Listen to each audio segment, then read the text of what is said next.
Salut à tous et bienvenue sur la chaîne de l'impression 3D. Aujourd'hui les amis, on va faire de l'impression 3D, du bricolage, enfin on va plus faire du bricolage que de l'impression 3D. Par ailleurs, j'ai reçu ma nouvelle caméra, la GoPro Hero 8, qui me permet de faire des vidéos très rapidement et de bonne qualité. Donc dites-moi si le son et l'image vous convient. Et puis d'ailleurs, si vous avez la GoPro Hero 8 et que vous utilisez des réglages particuliers et qui sont très corrects, dites-moi vos réglages, comme ça ça va permettre d'améliorer la qualité des vidéos, puisque les vidéos sur cette chaîne seront faites seulement à la GoPro. Donc s'il y a un petit peu de bruit autour, c'est tout à fait normal, tout simplement parce qu'il y a le PC et l'imprimante 3D qui tournent en même temps pour terminer le projet. Et d'ailleurs, qu'est-ce que c'est ce projet? Alors pour vous mettre dans le contexte, il y a un certain temps j'ai changé de PC parce qu'il y avait plusieurs problèmes, et puis c'était beaucoup plus pratique pour moi de changer de PC et passer sur portable, puisque avant j'avais un PC fixe. Donc voilà, j'ai un PC portable, il marche vraiment super bien, et du coup j'ai deux écrans et plein de périphériques, le clavier, la souris, tout simplement parce que mon PC il est sur un bras articulé, ce qui fait que c'est beaucoup plus pratique pour moi. Mais du coup, au lieu de taper comme ceci sur le clavier, j'ai un deuxième clavier ici, la souris, le deuxième écran qui me permet d'être beaucoup mieux quand je travaille. Donc voilà, comme j'ai un PC portable, il y a beaucoup de câbles avec tous les périphériques, ce qui fait que derrière c'est littéralement un bordel de câbles. Je pense donc que vous avez compris, comme c'est un bordel de câbles juste derrière, j'ai décidé de faire des boîtes qui sont designées spécialement pour le PC. Donc ça c'est pour la docking, et ici il y a tous les câbles qui vont passer. Ici c'est le bloc pour les alimentations, enfin bref, on va voir tout ça. Donc voilà, vous avez compris le projet, et puis sans plus attendre, c'est parti, on va voir les impressions 3D. Alors c'est normal si l'image fait un petit peu ronde, tout simplement parce que j'ai mis grand angle pour que vous voyez tout ce qui se passe. Donc voilà, comme vous pouvez voir, on a trois boîtiers différents. En réalité on va seulement en utiliser deux, puisque vous voyez que celui-là et celui-là c'est à peu près le même. Donc en gros je vais tout vous expliquer. Donc ça c'est l'impression 3D qui a marché du premier coup. Donc ça sera pour la docking. Donc juste ici en gros, la docking c'est quoi? C'est tout simplement un boîtier qui va relier tous les câbles. En gros c'est un petit peu comme un hub USB. Donc vous avez une prise USB et puis vous pouvez relier 4 prises USB en une. Là c'est à peu près la même chose, sauf que c'est un boîtier qui est beaucoup plus imposant. Et puis on va pouvoir relier 4 prises USB, un port internet, de l'HDMI, enfin bref. Donc voilà, comme vous pouvez voir, ça c'est le premier boîtier. Juste ici on a les sorties qui vont permettre d'amener les câbles et d'être branchés sur la carte finalement. Ici on a des aérations, et ça va aussi nous permettre de pouvoir fixer le boîtier au lit. Donc comme vous pouvez voir, tout autour on a un cadre, et ce qui va permettre, finalement c'est mon lit, et ça va permettre de fixer tous les boîtiers. Comme vous pouvez voir, juste ici on a un petit écart, ce qui va nous permettre de passer des circlips. Donc voilà, ça c'est le premier boîtier qui a pris en tout à peu près 21 heures, donc 15 heures d'impression, et ici on a à peu près 6 heures d'impression. Ensuite on va passer au gros du gros. Donc ça c'était la toute première impression, puisque c'est le premier truc que j'ai imprimé. Donc c'est le boîtier principal avec les deux alimentations qui sont juste ici. Donc en gros je récapitule, on a deux alimentations, une pour la docking parce qu'il y a beaucoup de périphériques, une pour le PC. Ensuite juste ici on a l'alimentation fantôme qui permet d'alimenter le micro. Donc ça dépend des micros, mais dans mon cas on a besoin d'une alimentation. Et puis en fait cette impression elle est un petit peu ratée entre guillemets, puisque en fait j'ai pas mesuré la longueur des câbles au fond, parce qu'on a des grosses prises XLR juste en dessous et c'est vraiment assez grand. Donc j'avais oublié de mesurer ça, ce qui fait que le boîtier finalement il était un petit peu trop petit. Et puis ici on a le deuxième boîtier, donc le couvercle est en train d'imprimer justement. Donc comme vous pouvez voir ça a été imprimé en or. Donc comme vous pouvez voir c'est à peu près la même chose. Donc ici c'est exactement la même chose, sauf ici on a rajouté des trous. Donc comme vous pouvez voir autour des boîtes on a différents trous pour les aérations et pour passer les câbles. Ensuite juste ici je peux mettre l'alimentation fantôme. Donc comme vous pouvez voir avant elle se mettait comme ceci, et puis maintenant elle se met comme ceci, et elle se pose et elle va dépasser un tout petit peu du boîtier. Et du coup vous allez également me dire pourquoi tu l'as pas mis ici pour pas avoir de problème de câble, parce que oui ça c'était le principal problème. C'était qu'en fait le boîtier mesurait à peu près ça avec les câbles, et c'était vraiment très compliqué. Il y a eu beaucoup de versions de ce boîtier là.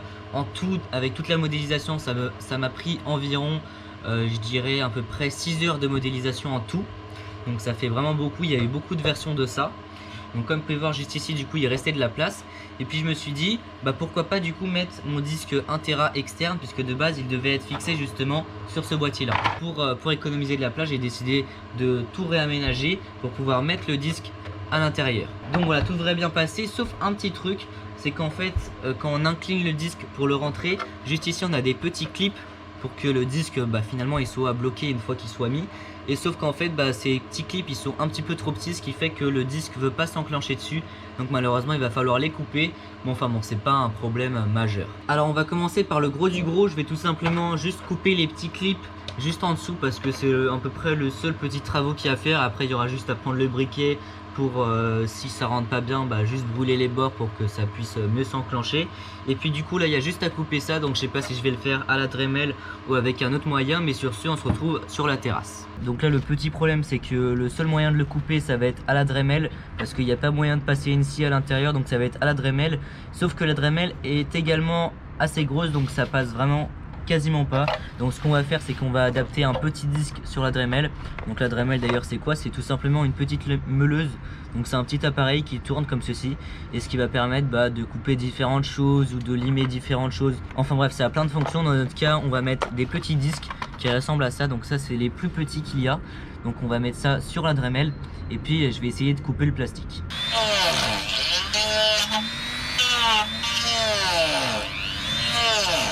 Donc voilà, c'est parti, on retourne au studio, on va mettre le disque dur et puis si ça marche, on continue avec la suite.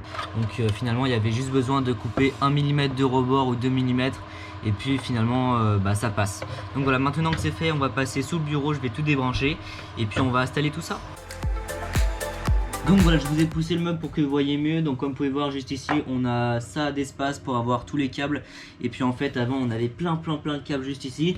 Et puis ce qui nous empêchait de le voir en fait, c'était ces petits caches que je mettais sur les côtés. Mais là il n'y en aura plus besoin puisque ça sera dans des boîtiers et ça sera super propre. Donc voilà, donc là la première chose qu'on va faire c'est d'installer la docking. Donc ça se met dedans. Donc c'est vraiment très simple. La docking elle ressemble à ça. Hop, ça se passe comme ceci. Clac. Et puis là normalement si j'ai bien fait mon boulot, mais j'ai déjà essayé donc je sais que ça marche, ça s'installe comme ceci. Et voilà, comme vous pouvez voir on a installé la docking, donc ça ressemble à ça. Et puis maintenant ce qu'on va faire, donc juste ici c'est tout ce qui est port USB, parce que comme vous pouvez voir on a beaucoup moins de place. Juste ici on a deux ports USB juste là. Et puis juste ici on a l'alimentation, l'HDMI, le port internet. Donc voilà, ça c'est la première partie. Donc maintenant pour passer à la suite, on doit prendre le deuxième boîtier, puisqu'on doit installer les alimentations. Donc on en a deux alimentations. Donc on a celle de la docking qui va rester de manière permanente juste ici. Et puis juste ici on a celle du PC qui va être un petit peu à l'extérieur, ce qui fait que si j'ai besoin de prendre le PC pour aller je ne sais où, j'ai juste à prendre l'alimentation, la tirer. Donc c'est vraiment très simple, hein. Il n'y a rien à débrancher, ça se prend comme ceci, puisque dans le couvercle j'ai laissé un espace pour que l'alimentation reste comme ceci.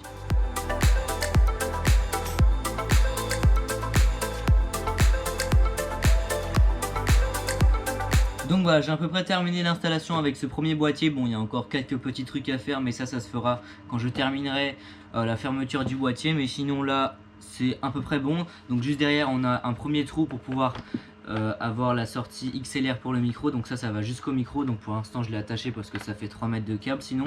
Ensuite, juste ici, on a l'alimentation du PC. Juste ici, on a l'alimentation de la docking qu'on va justement brancher maintenant. Et puis juste ici on a le petit câble qui va être branché sur la docking. Donc en gros ça va permettre de reconnaître le micro. Donc c'est en gros ça c'est le câble du micro pour faire très simple. Donc maintenant c'est parti, on va prendre ce boîtier là et puis on va pouvoir commencer à tout brancher et puis à installer tout sur le bureau.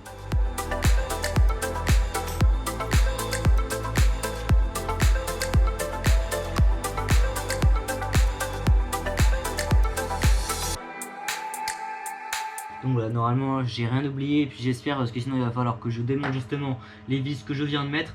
Et comme vous pouvez voir, j'ai d'ailleurs mis le serre-clip, donc finalement j'en ai eu besoin que un, enfin j'en ai pris deux et puis je les ai fixés ensemble pour en faire un long. Et puis comme vous pouvez voir, ça tient parfaitement. Donc là maintenant ce que je vais faire, et ça a été d'ailleurs très chiant, j'ai trié tous les câbles, donc ceux qui vont au gros boîtier, je les ai mis ensemble. Donc comme vous pouvez voir, il y a ces trois là, comme ceci. Et puis tout le reste pour l'instant j'ai pas encore fait, puisque voilà, c'est pas le plus important. Là le plus important c'est de fixer ce boîtier là. Et puis justement c'est ce qu'on va faire maintenant.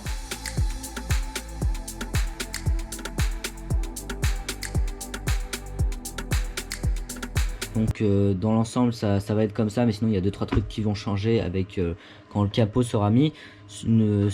Par exemple la longueur du câble, donc tout ça sera à l'intérieur. Enfin il y a plein de câbles qui vont être à l'intérieur de la boîte une fois qu'il y aura le couvercle qui aura terminé d'imprimer. Juste ici on a l'alimentation du PC que je peux retirer comme ceci. Donc j'ai tout fait pour que, comme vous pouvez voir, le câble il est libre, donc il n'est pas emmêlé dans d'autres câbles. Comme vous pouvez voir il est libre, donc si je veux enlever l'alimentation c'est très rapide. Juste ici on a accès on-off de l'alimentation fantôme. Si j'ai pas besoin du micro ou voilà, pour des raisons X, j'ai juste à éteindre le micro. Donc là il est allumé et là il est éteint. Ensuite juste ici on a la carte son qui est juste là, comme vous pouvez voir, je crois qu'il y a la petite LED qui est allumée, voilà, juste là. Et puis ici on a le disque dur qui est juste là, que je peux allumer à l'aide du petit bouton qui est juste ici. Comme vous pouvez voir, si j'allume juste ici, j'ai fait un petit trou qui nous indique que l'alimentation est finalement alimentée. Et pareil pour le disque, j'ai fait un petit trou là où il y a la LED, comme ça nous indique que c'est allumé. Voilà. Yo, on se retrouve 2 ou 3 heures plus tard, l'impression 3D vient de terminer il y a à peu près 10 minutes. Donc là ce qu'on va faire, c'est qu'on va détacher tout ça. Je vais regarder s'il y a quelques petits défauts. Si c'est le cas, je vais juste passer du briquet dessus pour pouvoir ajuster tout ça. Et puis sur ce, cette partie, on va tout de suite passer sur le bureau pour pouvoir installer la fermeture du boîtier.